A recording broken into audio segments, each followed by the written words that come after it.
Humanities के subject उठाएंगे, modern India उठाएंगे। एक पढ़ने का तरीका है पुरोहितों की तरह, प्रीस्ट, उसको बोलते हैं प्रीस्टली अप्रोच। पढ़े जा रहे हैं,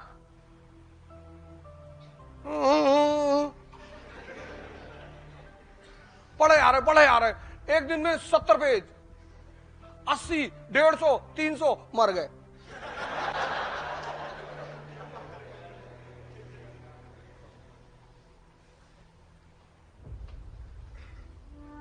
एक होता है सेंटली अप्रोच। पढ़ने के दो अप्रोच है, एक है प्रीस्टली अप्रोच, आप बहुत पढ़ते हैं, आपको आता कुछ नहीं। अब मैंने कहा ना दो अप्रोच है पढ़ने के, एक प्रीस्टली अप्रोच, पढ़ते बहुत है, बहुत पढ़ते हैं,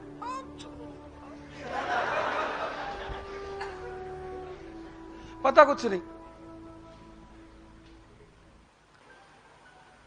प्रीस्टली अप्रोच में आदमी मेहनत करते हुआ बहुत दिखाई पड़ता है, उसको अचीव कुछ नहीं होता। सेंटली अप्रोच में वो हो सकता है मेहनत कम करे, उसकी अचीवमेंट ज्यादा होती है। ये सेंटली अप्रोच है क्या? आपने मॉडर्न इंडिया पढ़ी, तो मॉडर्न इंडिया एक वर्ड है ना, दो वर्ड का कॉम्बिनेशन है, एक मॉडर्न एक इंडिया। तो जब आप मॉडर्न इंडिया पढ़ रहे हैं तो आपको कुछ तो ऐसा पता चलेगा कि आप कहें कि it is different from ancient and medieval, है ना। मॉडर्न इंडिया मतलब क्या? You completed modern India. तो when you completed modern India, there should be certain things which should be very much clear to you. क्योंकि अगर तुम ये समझते हो, अगर तुम समझते हो तो तुम इंप्लीमेंट कर ले जाओगे। Study to for what? Study to learn, why? To implement. किताबें जरूर पढ़ो। आईएएस बनना है तो न्यूज़पेपर और किताब पढ़ने की आदत डालो। यूट्यूब के लेक्चर्स बहुत कम सुनो, मैंने कहा नहीं सुनो, बड़े अच्छे अच्छे लेक्चर्स पढ़े हुए हैं, बड़े अच्छे अच्छे टीचरों के पढ़े हुए हैं, तो सुनो, लेकिन किताबों को पढ़ने की आदत डालो। Because when you read the book you have to connect the lines and create the story. तो तुम्हारा दिमाग जिंदा होगा। जब तुम किताब पढ़ोगे ना तो तुम्हें सोचना पड़ेगा। तुम सीरीज देखते हो तुमको मजा आता है क्योंकि तुमको उसमें सोचना नहीं पड़ता, कहानी अपने आप सामने खुलती चली जाती है। इसीलिए गांव के लोग आज भी सिनेमा को देखना बहुत बुरा मानते हैं। 80 में तो खैर मानते ही थे, 90 में तो खैर मानते ही थे। आपने घर में जो आपके एल्डर है, पिताजी, उनसे पूछिए कि वो कैसे पिक्चर देखने, मूवी देखने जाते रहे होंगे। और किसी भी तरीके से मूवी हॉल में घुसोगे तो इंफॉर्मेशन घर पहुंच जाती थी।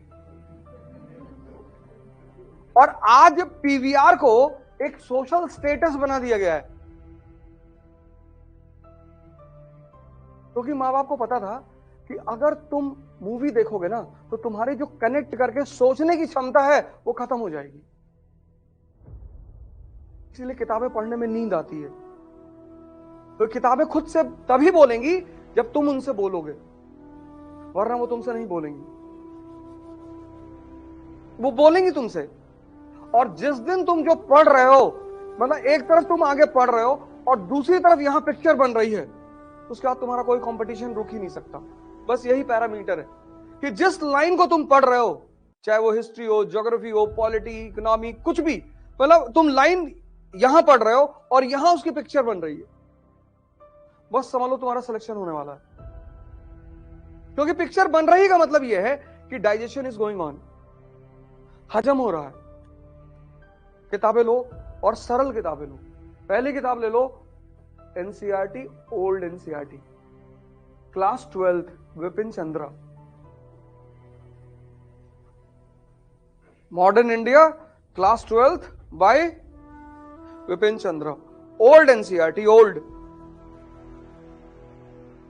बहुत प्यारी किताब है, बहुत अच्छी किताब। मतलब एक बहुत ही छोटे लेवल पे, क्लास 12th के लेवल के बच्चे के लेवल पे तुम्हें पूरी कहानी सुनाएगी। और एपिसोड जैसे उसमें 13 धारावाहिक हैं, 13 एपिसोड है उस किताब में। तुम उसको चैप्टर मत मानो, एपिसोड मानो। पहले एपिसोड में तुम्हें पिक्चर दिखाएगी 18th सेंचुरी इंडिया, 18वीं शताब्दी का भारत। तुम्हें दिखाएगी कि मुगल साम्राज्य का पतन हो रहा है। एकदम दिखाई पड़ेगा तुम्हें। क्षेत्रीय शक्तियों का उदय हो रहा, regional powers are emerging, independent Awadh, independent Bengal, independent Nizam, regional powers पैदा हो रहे हैं, मुगल शक्ति खत्म हो रही है। और सबसे बड़ी घटना जो मुगल शक्ति के पराजय को दिखा रही वो है 1739 का बैटल ऑफ करनाल, जब नादिर शाह ने मुगल बादशाह को मुर्गा बना दिया। किसको? मोहम्मद शाह रंगीला को।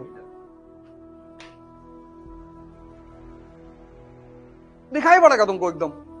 पढ़ो मत। पढ़ने से इंफॉर्मेशन बढ़ती है, सोचने से विवेक बढ़ता है, और सिलेक्शन इंफॉर्मेशन से नहीं होता, विवेक से होता है।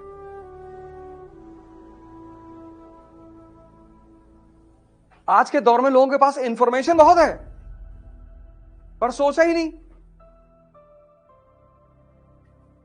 सोचा ही नहीं। सब कुछ उस किताब में लिखा हुआ है, सब कुछ, बस तुम्हें सोचना है रुक के। इसीलिए भारत के आध्यात्मिक इतिहास में कुछ पक्षियों का, कुछ फूलों का बड़ा महत्व है। जैसे भारत के आध्यात्मिक इतिहास में तोते का बड़ा महत्व है। पता है क्यों? क्योंकि तोता रामायण याद कर सकता है, समझ नहीं सकता, और बिना समझे कोई अरहत नहीं होगा। इसीलिए तो तुम्हारा पढ़ने में मन नहीं लगता था, तुम्हें पता ही नहीं होता है कि पढ़ना क्या है।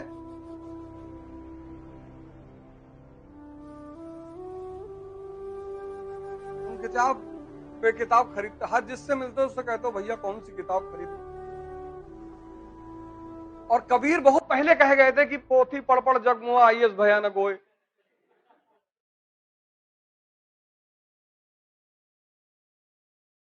वो आईएस के बेसिकली उन्होंने आईएस के लिए ही कहा, बाद में लोगों ने प्रेम जोड़ दिया उसमें।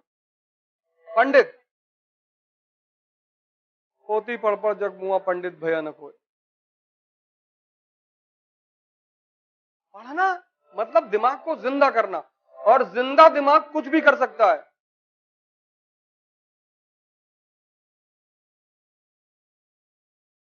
पढ़ना मतलब दिमाग को जिंदा करना, और जिंदा दिमाग कुछ भी कर सकता है। वो एक अच्छा बिजनेसमैन बन सकता है, उसकी नौकरी लगेगी।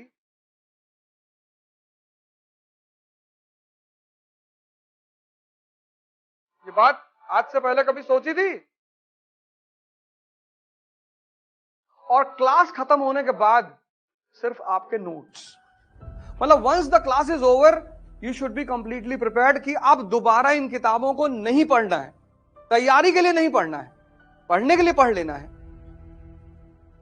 जैसे एक बार तुम्हें पूरी कहानी समझ में आ गई, जब तक नहीं समझ में आएगी तभी तो ये किताब हैवी है ना।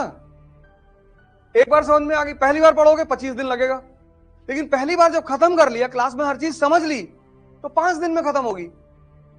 उसको बोलते हैं रिवीजन। अगर तैयारी 25 दिन में हो रही है और रिवीजन 25 दिन में हो रहा है, तो तुम फिर 3-4 हजार साल बाद दो एग्जाम।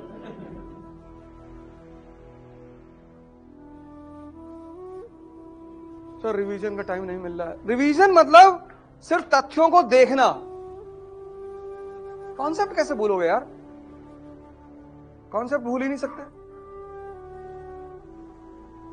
कॉन्सेप्ट भूलने का तरीका ही नहीं। साइकिलिंग सीख ली, अब नहीं भूल सकते। Once you have learned cycling, there is no way to unlearn it. पर तुम चाहो हम साइकिल चलाना भूल जाएं।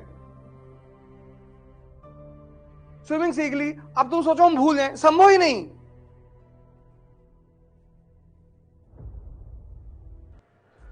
जय हिंद।